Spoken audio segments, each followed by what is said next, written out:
Wonderful. Welcome to our State Technical Assistance webinar for September of 2023. Our topic for today is building effective teams to address Title V priorities. For those of you who are not familiar with us, we are funded by HRSA, MCHB, and we're HRSA's primary vehicle for child safety topics and technical assistance to state and jurisdictions. So we are advancing the field of injury and violence prevention. We have national partnerships with our Children's Safety Now Alliance. We provide technical assistance and training to state and jurisdictions. And we are also in the middle of recruiting for our learning collaborative. And of course, we have webinars and resources on our website. So if you are not on the mailing list, please go ahead and join. There will be a QR code at the end of our webinar for you to join. If you are just joining us, please go ahead and introduce yourselves in the chat. We would love to see who's here. So we will be sharing some links and resources in the chat. If you are joining, we would love for you to mute yourselves when you're not speaking, just so that we can preserve the audio. We are, of course, recording this session, and we will be posting it publicly on our website. And you can, of course, use the chat to ask questions at any time. So our presenters for today are Claire Grace Jones and Julie Alonso. Claire Grace Jones is a Technical Assistance Associate at Education Development Center, and specifically at CSN. She's our SUID Prevention Topic Lead. She specializes in capacity building, instructional design, quality improvement, project support, and virtual engagement. She's a certified community prevention specialist and has 16 years of experience on substance misuse prevention and the strategic prevention framework. She's a subject matter expert in SUID prevention and a technical assistance provider with the Strategic Prevention Technical Assistance Center and the Cooperative for Advancing Health Equity in Out-of-School Time at EDC. So we're very happy to have Claire Grace presenting today. And Julie Alonso is a Senior Manager of Programs and Communications at the Safe States Alliance. Prior to joining Safe States in 2015, Julie served as the Child Injury Prevention Specialist for the Washington State Department of Health and State Designee for Safe Kids Washington. Julie has over 20 years of experience working in public health and substance abuse prevention. She brings extensive experience leading coalitions, conducting strategic planning and communications. Julie currently manages programs aimed at strengthening partnerships between public and private partnerships, strategic communications, and web development, as well as supporting hospital-based injury prevention and gender-based violence prevention groups. So thank you to both for joining us today, and I will hand it over to Claire Grace.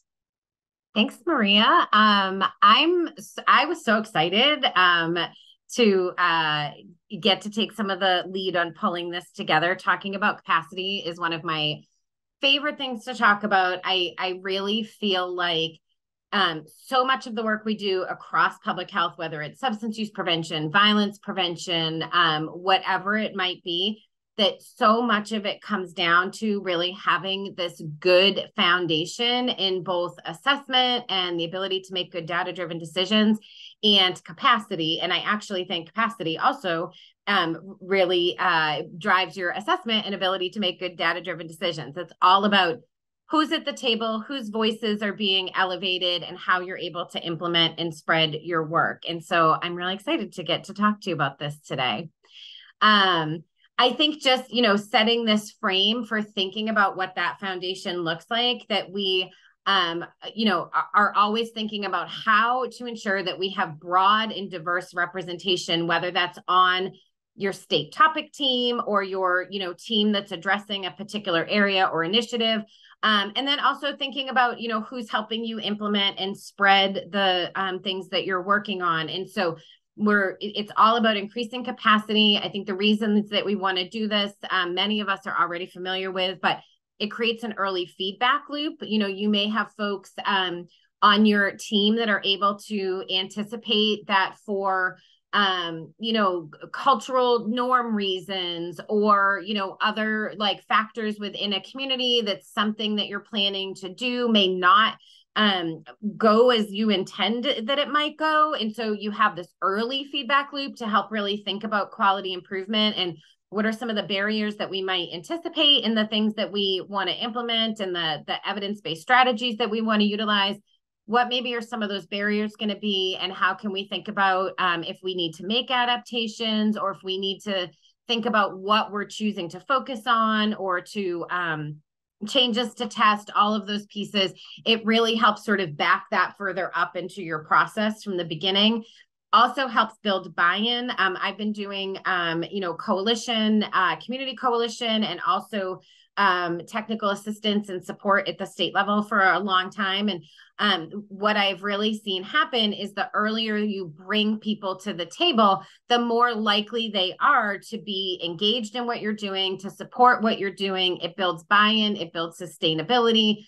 Having decision makers and gatekeepers at your table from the beginning helps them to see, hey, the reason we came up with wanting to implement, this particular strategy is because this is what the data showed us. And this is, the research we did to find a measure or find a strategy that we knew would be a good fit. And that's why we want to do this. And being able to clearly communicate that and have folks engage in that whole process makes it more likely that they are going to support and sustain that work then through implementation and through spread. And, as I said, similar to the early feedback loop, it also helps your team to more readily identify equity considerations when you have those voices that are being disproportionately impacted by health outcomes in your community, actually at your table, helping you to design and implement solutions, and breaks down silos. I know that sometimes that still can be challenging, especially at the state or jurisdiction or tribal level when people are funded to do a particular role with particular dollars.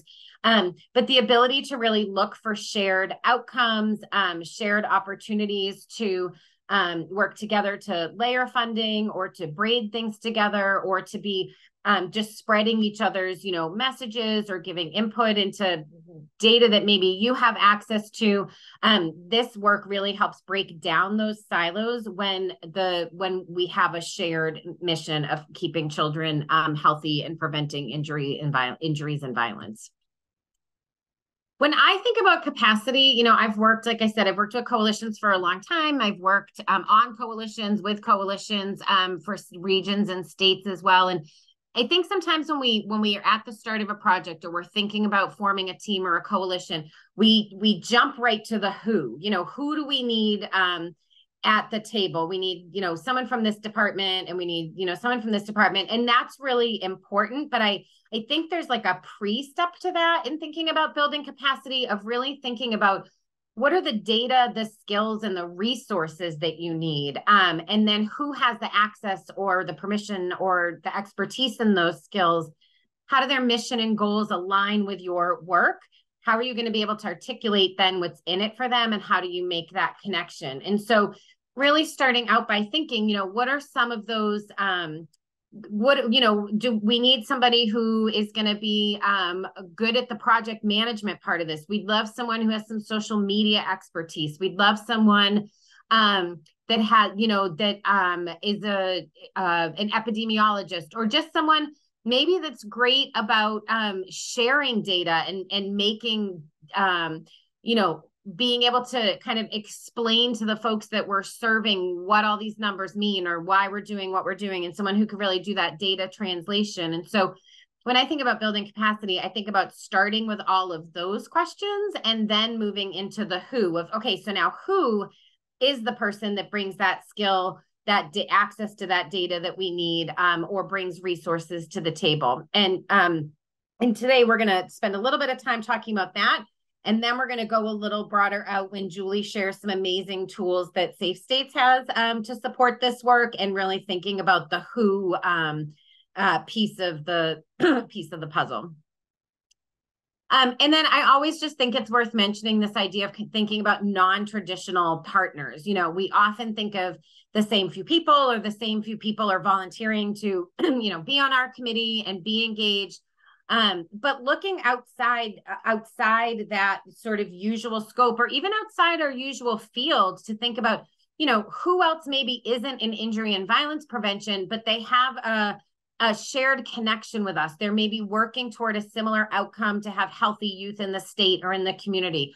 They're maybe reaching a similar population that we know that we want to reach. I think of my work in SUID and wanting to reach, folks that maybe have unstable housing, or thinking about how we can do a better job of reaching dads and grandparents and other caregivers. And so, thinking about who are the people then that are tapped into those networks that would have really, that would have similar goals to ours that we can connect with and bring to the table. And this lets you connect to novel networks and bring in new and fresh perspective. And so I invite you to share in the chat, or if somebody wants to be brave and take a minute to unmute. Anyone want to share a non-traditional partner that you've successfully engaged in the past?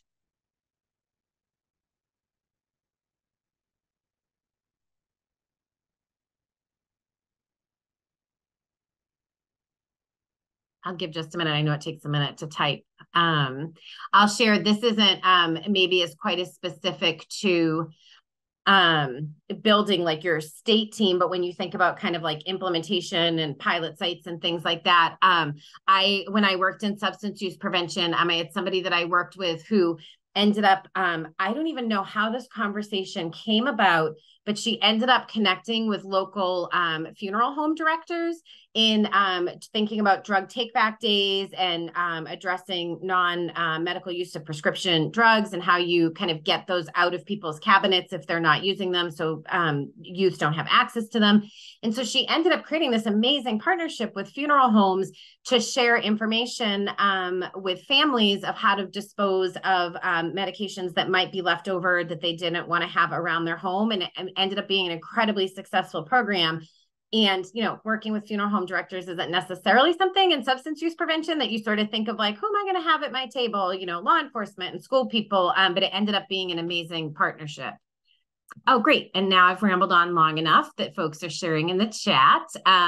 So Raven shared doulas. Absolutely. Doulas. And I really think we should be thinking of them as stronger partners from the beginning, of really having them and their voice at the table. So thank you for bringing that up, Raven. FBI Community Outreach Office, large motorcycle groups that can do rides for your cause, have fundraisers, spread your messaging. Absolutely. Great. Thank you.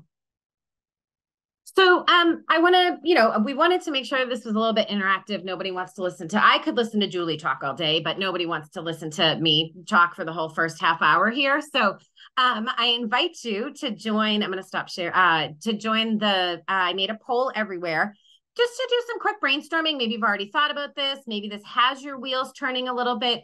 What are some of those skills, roles, and experiences that you really feel like would help to build the capacity of your team? And so you can you can snap this QR code, or you can click on the poll link. You are able to enter as many answers as you want into the chat. And I'm just going to pull it up on my end. And it doesn't look like anyone is responding yet, but it says responses are coming in. Is anybody having trouble with the poll?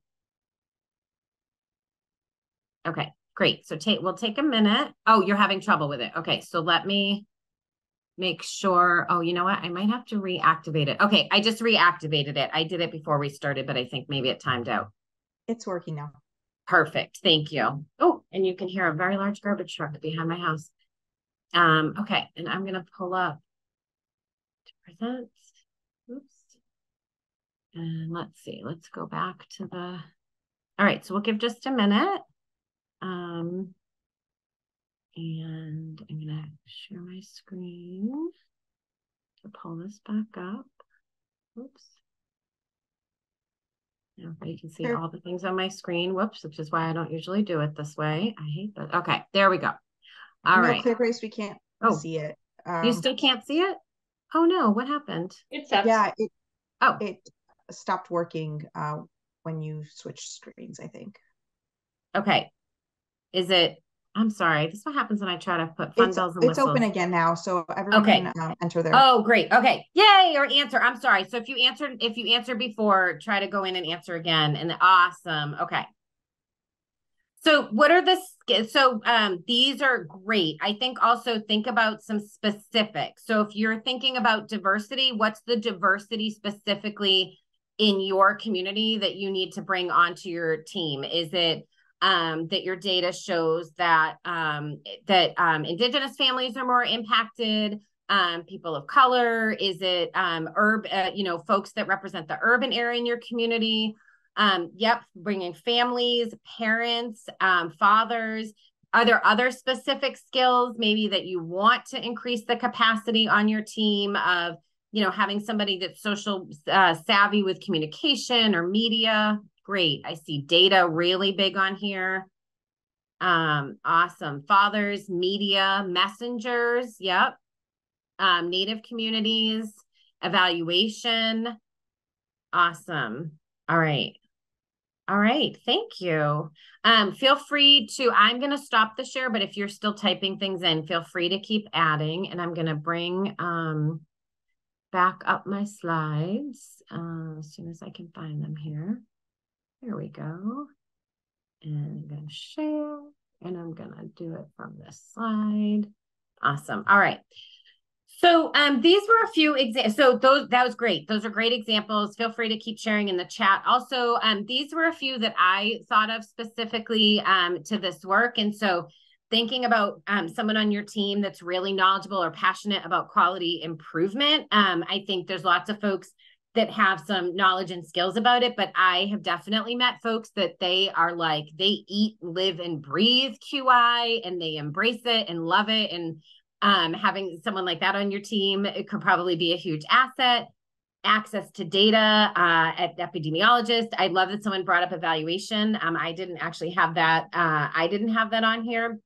Social media, populations disproportionately impacted. I'm thinking even too about, when you're, leading your state team, is it helpful to have someone else that's good at project management and reporting, that maybe that's not the thing that you want to spend your time doing, of coordinating the meetings or filling out the report every month or whatever it might be. And so can you pull someone onto your team that has that expertise and would like to contribute that? People that have the ability to sustain efforts beyond funding. And then somebody brought up doulas. And so I just off the top of my head was trying to think of, healthcare providers, doulas, lactation consultants. When we kind of think about those silos, connecting with folks from early education and care, schools, first responders. Anybody want to share in the chat any other ones that come kind of top of mind for you? I'll give just a minute.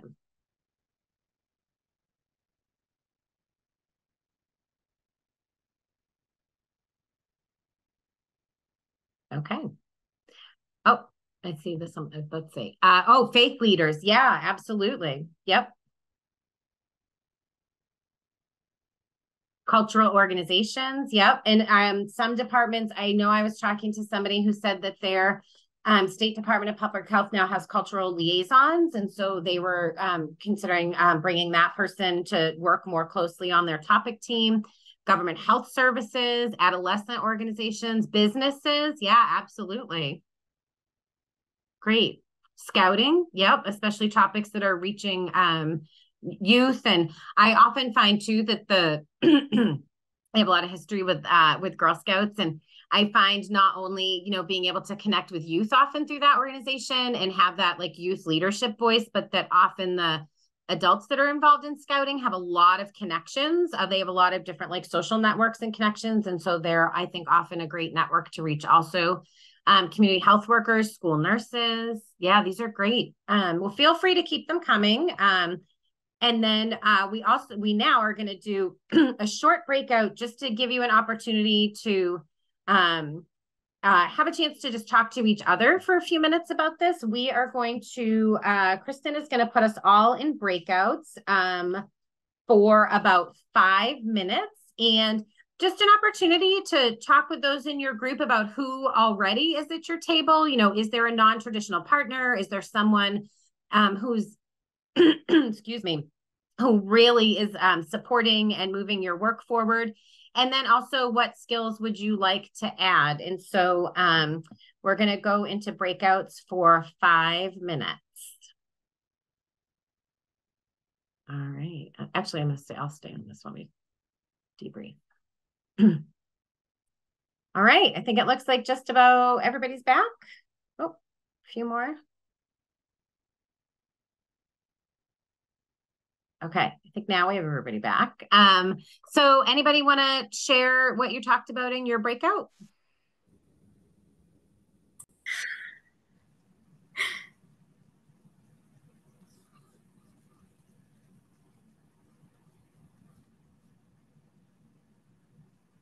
Sorry, I didn't catch the name of the national organization again. Are you asking me or someone else? Somebody had mentioned the organization that reached out to the auto insurance, and I didn't quite catch the name. Oh, someone just put in the chat, State Farm with State okay. Kids. Okay, perfect. Thank you. Awesome. Anybody want to share like something that came up that in your group that maybe you hadn't thought of before, or share something someone's doing?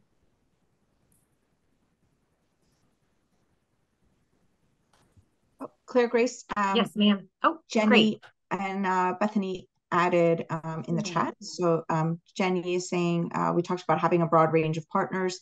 Not sure what would be non-traditional versus traditional. Maybe you could clarify that for folks. Sure. And I would say it doesn't really matter. It's more just the idea of when you're thinking of partners to kind of think outside sort of who we want the usual people at the table. Also, we want a data person, and we want a doula, and we want, people in neighboring health departments with us. But I think it's just the idea of encouraging folks to think outside the box of maybe someone that you wouldn't traditionally think of, that maybe already has a strong relationship with a population that you really want to focus on, and you can work together, or that can really help increase the capacity of the work that you're doing. And then Safe Kids contacted State Farm, which has resulted in free webinars for child passenger safety technicians. Awesome. Thank you, Bethany. Was that Bethany? And then they talked about having community-based partners and absolutely people with lived experience. Thank you. Joanne, go ahead. My group had a little bit of a slow start, so we didn't get much of a conversation going because 2 out of 4 of us were multitasking and not listening very well, to be confessions be told. So my thing to share is, how do we find partners who are unpaid volunteers who have the time and the mental capacity to actually give us the skills that we need to have on our team?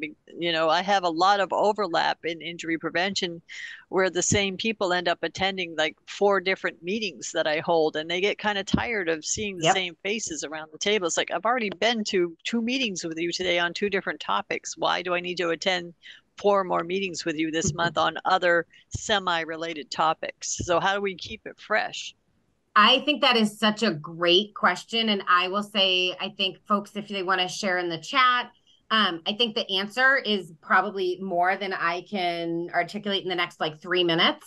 But we could also send out some additional things on this.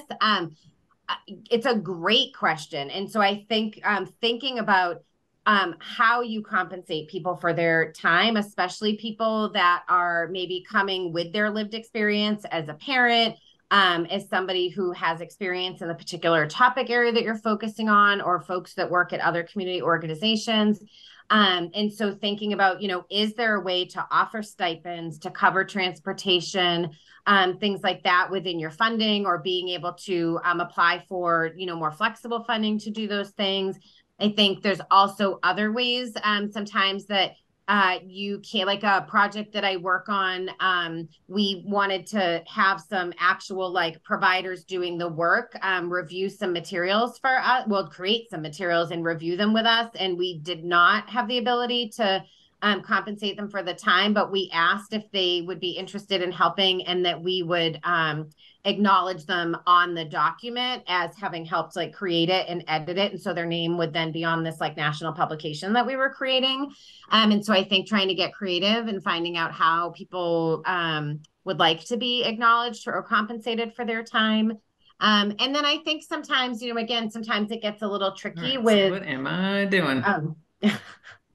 Sometimes it gets a little tricky kind of with silos, but I think the reason to sometimes look for those like shared risk and protective factors or shared missions is to also think about, you know, while I might end up then going to, you know, your meeting that's 2 hours on my, you know, regular sort of grant work time. If you're though then able, when I say, hey, I'm doing this huge media campaign, could you send this out through your networks? You know, there's a benefit to my work also by having this relationship with you that we're both then kind of leveraging our relationships and in that capacity together. And so that's why I'm also a big fan of like being able to articulate what's in it for them. You know, when you ask people to come in, I think to say, you know, here's what I think you would benefit from being part of this team or this committee or this one, you know, discrete piece of work. Here's what we're going to get from that. And that's really like a conversation together to make sure it's a win-win for everybody. So I don't know that I did that justice, but just wanted to, does that help? I'm going to go back to the comments too. Let's see what I've missed. Does that help? Joanne, did that answer your question? Okay. Community-based partners, people of experience. Injury prevention programs, a one-person program, but partners with adolescent health, women's health. People you need at the table are also the ones that can't afford to do the work for free. Absolutely. I think it's really important when you can to compensate people for their time. And again, to think of those other, you know, factors as far as like transportation, childcare, timing of meetings, to make people, you know, hybrid meetings, all of those kinds of things. So I've got just a couple more slides and before we hand it to Julie. So thank you, everybody. I just wanted to share that we have a couple of tools specific to also thinking about this work with especially, I mean, we should always be thinking about this work with an equity lens, but we have a couple of dedicated tools that can also help do this. And so one of them is the Health Equity Planner, and everybody, these materials and the recording and all that will get posted. But I wanted to just show you this specific example of a tool that's within the planner that really helps you think about, you know, who you want to think about from your community and making sure that you're engaging and elevating those voices in your work. And then just a few additional resources for building your team that are kind of my go-tos often.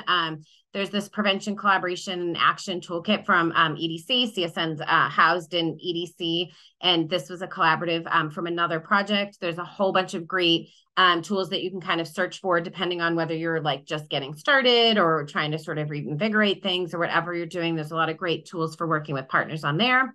And then CSN has our leveraging funding sources and partnerships for adolescent and child and adolescent injury prevention. And then we love this resource managers who lead. So I just wanted to share that. I think I have, I'd really love to hand it over to Julie to make sure that she has a full amount of time to talk about the things that she wants to talk to, and she's got some interactivity planned in her section also. But we'll leave a few minutes for questions at the end. And also, please feel free to share your questions in the chat throughout, and I will try to respond to some of them all in the chat. And also get to anything we don't get to in the end. And thanks, Kristen, for posting those links in the chat. And so I am going to hand it over to Julie to do this next section for us. Julie?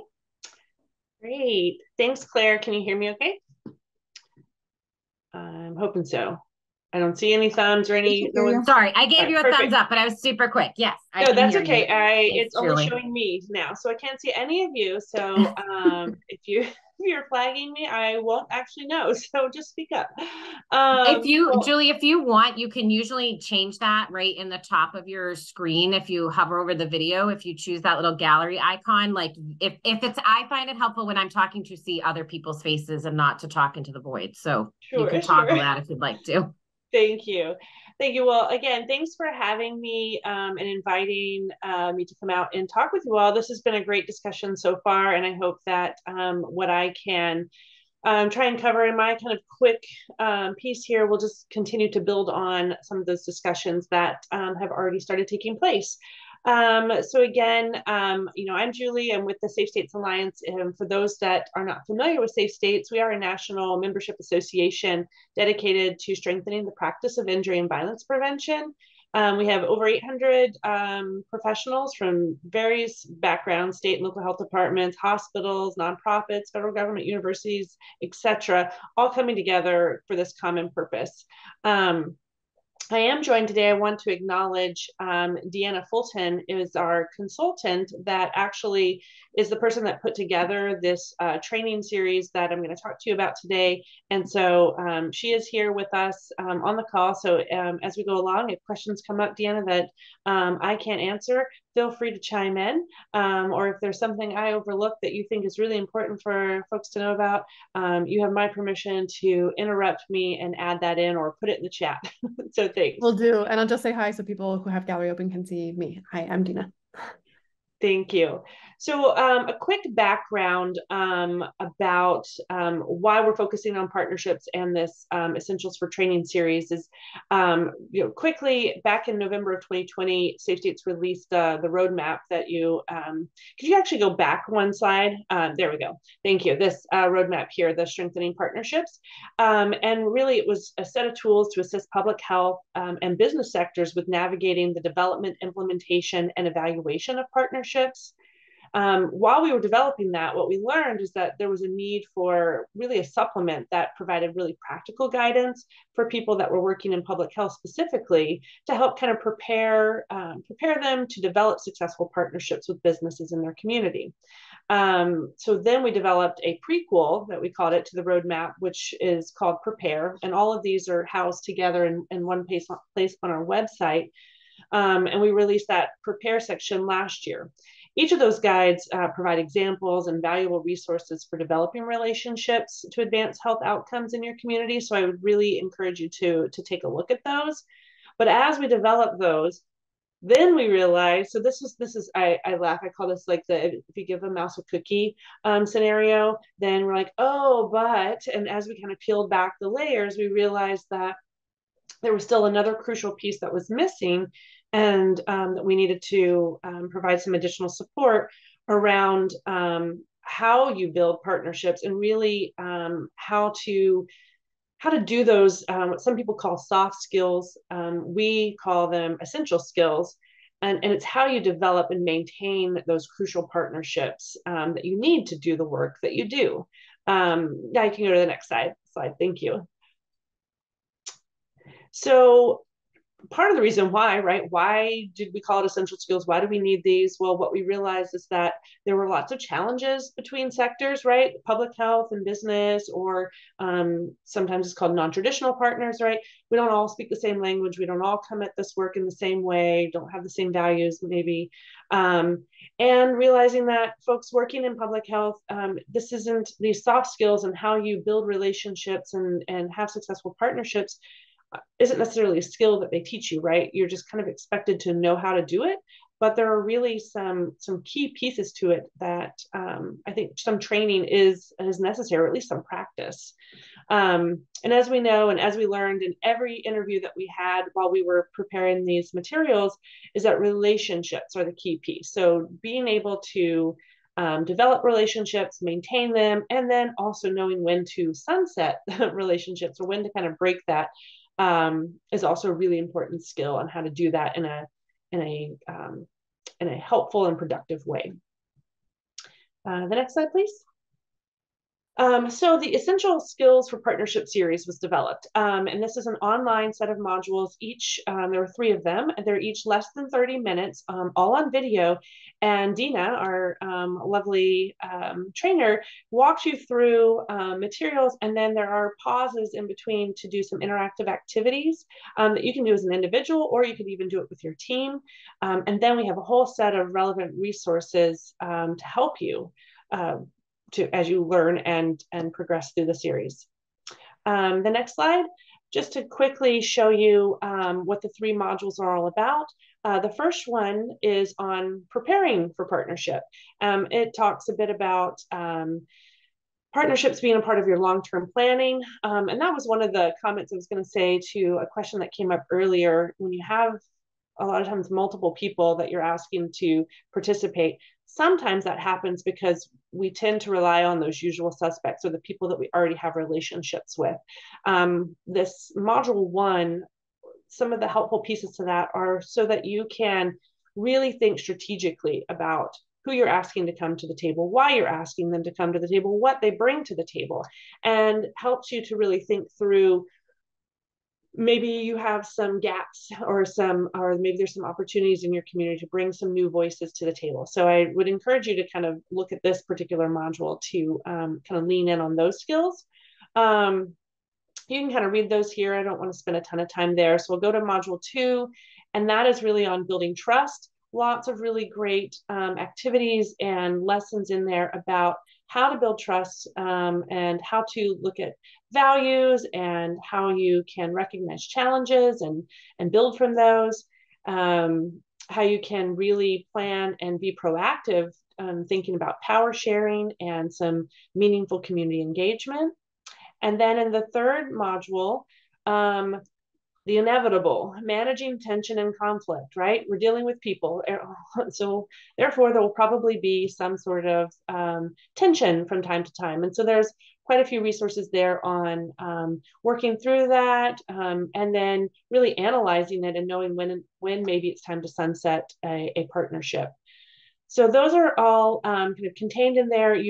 They're all self-led, so you go through them at your own pace, pause it when you need to, work on the activities, and then you can come back to it. So all really, really great. And I love that they're recorded instead of offering them kind of live one time so that you can revisit them, right? Because there's an evolution to partnerships. So quickly, a training preview. So just, I've kind of already alluded to this, but on our website, if you go to the next slide here, you'll see this is kind of where they're built in. You'll see that there are, so if you click there, there's a link there to watch the video, and then there are links to each of the module activities. So each module has a set of, it looks like, I think there's 5 activities in module 1, and as you go, there are additional, and then you can access the PowerPoint slides. If you click that a couple times, I think there's a few arrows there that are going to pop up. So those are your modules, and there's your PowerPoint slides that you can access. And then for each of the activities, if you go to the next slide, we have a whole set of additional resources to link you out to things that not only that we've created, but other organizations that we thought would be really helpful in your partnership development. And then the next slide gives you a really quick kind of screenshot example of some of the activities. So they're really worksheets and designed for you to kind of work at your own pace. And then finally, we did pull all of the resources from every module into one document so that you can kind of have like a tip sheet and be able to access those at your leisure. All right, so now let's quickly take a test drive. And I want to introduce you to the first module. We thought doing a quick little exercise would be fun. So, partnership building is really a complex issue. And so the whole series is designed to kind of build upon each other, but you can take them in any order that you want. You may not learn everything you need to know, but hopefully there will be some key skills that you'll learn to practice over time. And so looking back at module 1, because this is the activity that, or the session 1 to focus on for this particular session today, is a couple of things I wanted to just point out. It's about intentionality, right? That partnerships, you have to be very intentional. And I think the key piece in this particular module is around being strategic and planning for partnerships. A lot of people, you get the grant application, it says you need to have partners. And so you look around, who can we ask to the table? Who worked with us last time? Who might be willing to do it again? Because you scramble and you pull it together and hope that over time, you'll bring in more partners and others. Well, this is to say, pump the brakes on that. Take some time and think through who you're asking to the table and why and what they bring. And keeping in mind that partnerships are a two-way street, that they're not just about what we need from it. It's what do we bring to them as well. And so it should go both ways. I also will say partnerships are not about what's easiest. It's about achieving your program goals. You should really be purposeful in who you're inviting and be cognizant and careful with who you're asking and why, and how you use data and to inform that, and avoid using jargon. And all of these kinds of things are covered in here about communicating effectively and aligning your expectations. So a quick note about equity, and this could be a whole training in and of itself, but did not want to overlook the fact that when we are inviting people to be a part of partnerships and inviting them to the table, that we really need to be considerate about who we're asking and what we're asking and why, and looking at data and just making sure that our efforts aren't performative, and to really bake it into our overall strategic plan. And certainly it should be part of our partnership work. So, it's okay if you don't have answers up front to some of these, but, being willing to listen and learn from your partners and the people that you're inviting to the table is extremely important. And being really open to feedback. And so we have a lesson in here about these equity considerations. And so, walking through that, and some of the exercises on thinking through that are included. Can I do a quick interjection? Sorry about the data equity. Yeah, please. If you are able to sort of just like glance at these questions, I think it's really important to combine here this data equity question with that long-term planning, because often we come with data sets already and we use the data set to choose who we're going to partner with and who we're going to reach out to. But we've already taken steps without community involved. And so getting community members and the folks we're trying to benefit really involved early on helps us improve our data so that we can improve our decision making. And it also helps folks, the story is about these people, right? And so it helps the people be involved in telling their own story, to bring them in early and intentionally. And that's a really powerful use of data, not just to select populations, but to involve populations in telling their own stories. Thanks. Thank you. No, that's so critical. And I know I'm going through this quite quickly because I want to make sure we have time to go off into the interactive component and do kind of a sample activity, except this is going to be like a prequel to the sample activity, recognizing that folks here on the call today aren't necessarily on the same team or like in the same organization, etc., that you're from all over the country. I thought we could look at the module 1, activity 1 is strategic planning for partnerships. And it's designed to help you think strategically about your partnerships. It's a pretty simple exercise, and it just helps you to think about who you might need to be a part of your work to be successful in achieving your vision, whether that be 1 year, 2 years, 5 years down the road. And so instead of kind of going into teams and talking about what team members that you might have or who you need to bring to your team, we thought that putting you into groups to really think about your team, your programming strategies, and reflect and share in the group. And I'm going to put these questions into the chat so that you'll have them when you break off. But the first question to kind of think about or talk about is whether or not you have partnership development activities already included in your strategic plan. So a lot of people don't necessarily have that. And then talking about how have you identified potential partners to date, and how have you used an equity lens to recruit and empower your partners. So that's kind of a 3-part question. It gives you an opportunity. You can answer one, all, both, however you feel comfortable. So looking at the time, I want to say we probably have about 6 minutes, 5-6 minutes. Rely on my Yeah, that's exactly what I was thinking. It's perfect. Okay, so if you want to go ahead and place folks in that, we'll come back and we'll do a little debrief, and I'll talk to you a little bit more about a couple more things.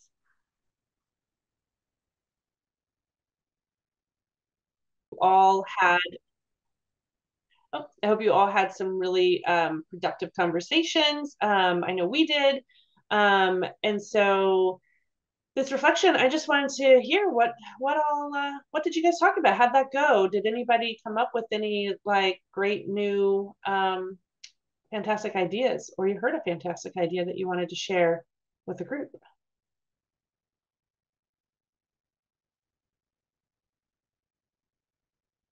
Well, when we were looking at equity and partnerships, we actually found out there was inequities because of the use of our data. And that, for example, our teens that live in urban areas have greater access to driver education than our teens in our rural areas of the state. And it's a significant resource issue that we're trying to address. So we brought on partners. We have to have the DMV on board. Our driver's education ours is all privatized. So like the National Safety Council and other safety councils do driver's ed. And then the schools and then our local health departments are now working on addressing the inequities with access to driver's education. That's a great example.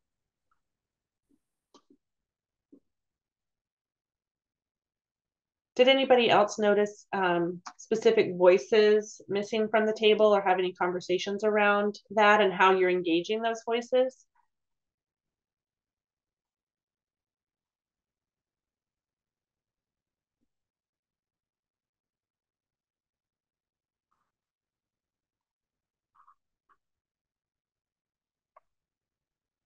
I mean, I'm just going to, for us, I think we've kind of shifted from like the state, where I'm at a state health department always dictating things, and we're leaving it up to the local area, the health departments, the schools, and that to kind of bring together partners and standing and providing helpful resources. So a lot of times we don't have anything to do with the partners that they're putting in place either.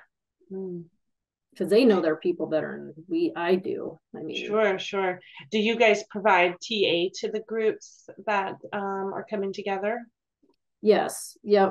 Like what does evidence-based programming look like for the kind of the population that we're trying to affect and things like that. So and funding and bringing together resources that they can utilize. That's great. Does anybody else have? Oh, go ahead. Yeah, I'd love to sort of brag about someone in my group was sharing about Title V applications and how they over time changed the application format to be, these really long 20+ page applications into a simple 4-question, 5-page application. And their applicant pool went from something like the 20 similar folks who applied every year to over 90 applicants, and they got to work with all kinds of new partners, and it really helped address sort of like equitable partnerships. And I was just, this person was newer in the role, and I was just reflecting like, wow, that really actually must have taken a lot of planning and work and intentionality and strategy to be able to successfully shift these big cumbersome applications into something streamlined and accessible for lower capacity, lower resourced organizations and partners. So I thought that was a really beautiful example. That is really great. And I love, we talked actually in our group a little bit about the power or the influence that funders have, and how changing the model is really important, kind of removing barriers, especially when we're trying to make things more equitable. So that was a really great example.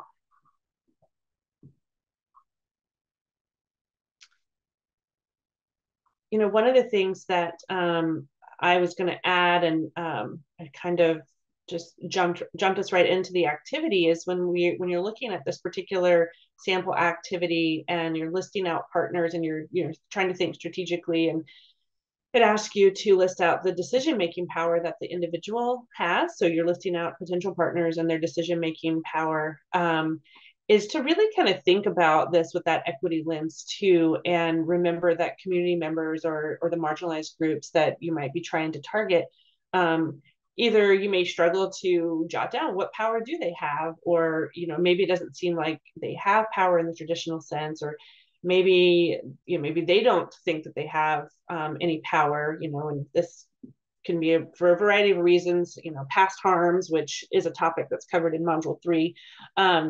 But really, you know, taking time to think critically, whether it's looking at the data and knowing that, hey, we need to relook at the data that we have, and just think about the community and all the others around the table, and, you know, what power you might have that can give voice to their issue is also a real, just really powerful, I guess, is just wanted to encourage that. So even sometimes when you think about potential partners, and maybe you can't identify what you need them for, what their decision-making power might be, is to still jot them down and think about it, and listen to their needs, and something should probably come up. So actually, Julie, I think that I want to make sure people see your contact information for both you and Dina, and your website and resources, and then and certainly, well, I want to thank you, but I feel like I'm going to wait because we're going to answer it. We're going to have some questions first. But thank you, especially those last few, I think, reflections at the end. That was so helpful.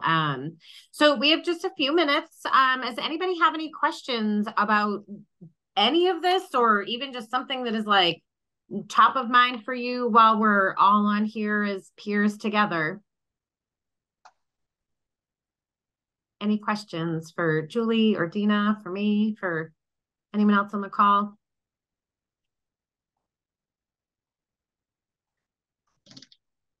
I will do a shameless plug while folks are thinking.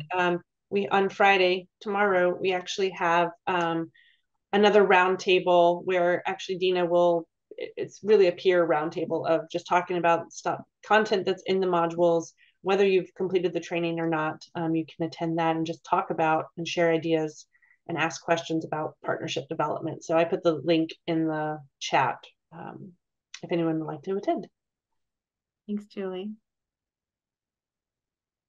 Well, how about, I'm going to give a minute. Does anybody want to unmute to ask a question or share in the chat?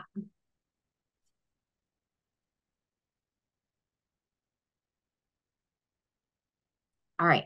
Well, I think what I'm going to do, in case you're still thinking, is hand it back to Maria to kind of, share a few last things. So don't go just yet, because we want to just share a couple upcoming things with you. We want to make sure you get the evaluation link. But then I think we'll have a couple minutes still at the end. So if the question comes to you in the next few minutes and you want to take advantage, we'll leave a few minutes all the way at the end also that you can still ask. And I'm sure Maria will say something also, but Julie and Dina, I just want to thank you so much for making the time to be on the call with us today. I really appreciated it. And I'm going to hand it over to Maria. Thank you all for your great presentations. And we had a number of comments in the chat. So if you do have any questions, we're more than happy to follow up with you and to connect you with the right resources. So as you can see on the screen, if you haven't already heard, we are launching our new Child Safety Learning Collaborative. Applications were released that are on our website, and Kristen has just entered the website in the chat as well. Your applicants must have leadership support from Title V, but they can include non-Title V organizations and members. So if you're interested in this, definitely get in touch with us. The application process is explained on the site, but it's a very easy application.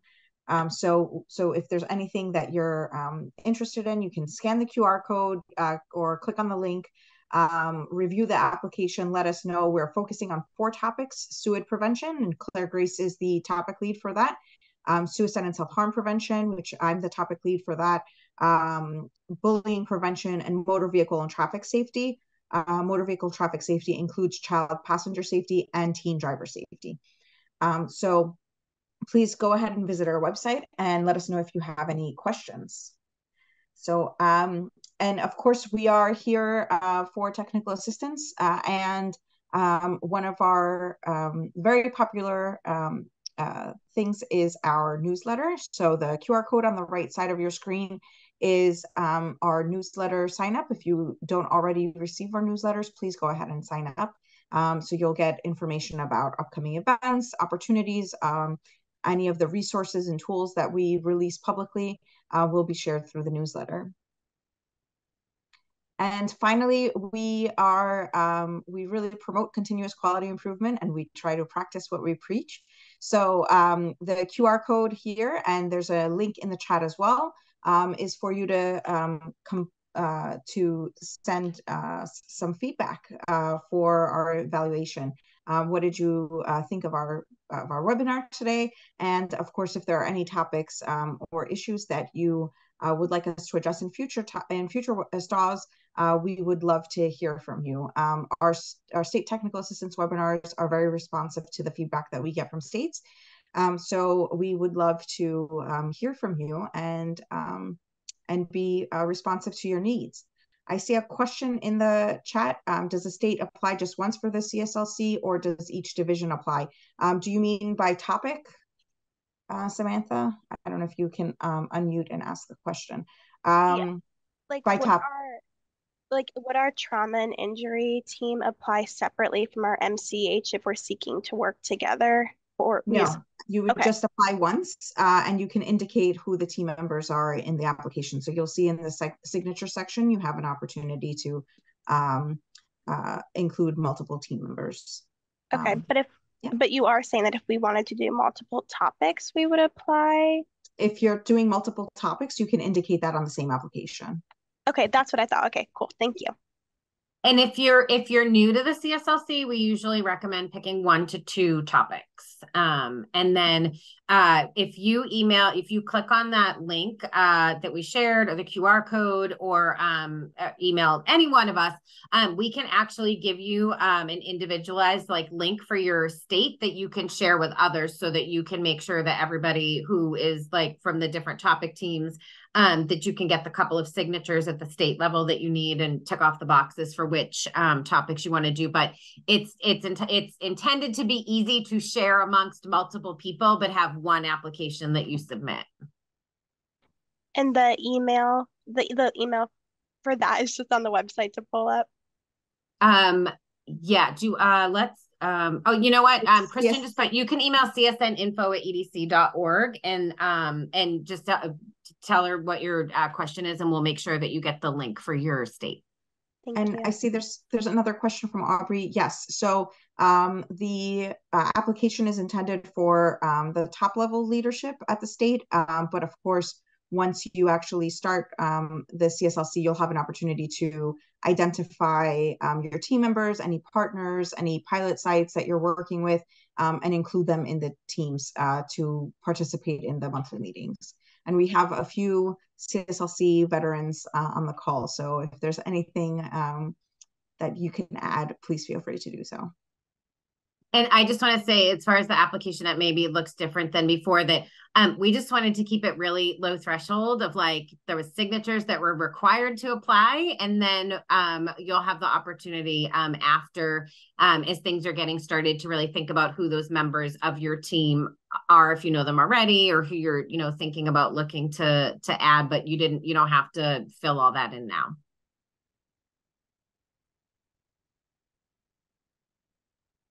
Great. If there are yeah. Oh, I was just gonna say, we've got 3 minutes. So if anyone, don't feel like you're the one keeping everybody if you ask a question now. Does anybody else have a question about anything? It could be a question for us, or a question for Claire, Grace, Julie, and Dina. It could be anything.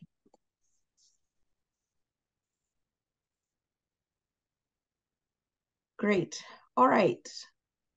So thank you all for joining us today. We really appreciate you taking the time to join us. And thank you again to Claire Grace, Dina, and Julie for your great presentations and for kicking us off with the webinar on partnership building. If you need any assistance or any help, please feel free to contact us at any time. We're here to help you and support you in your work. Thank you, everyone. Have a great afternoon.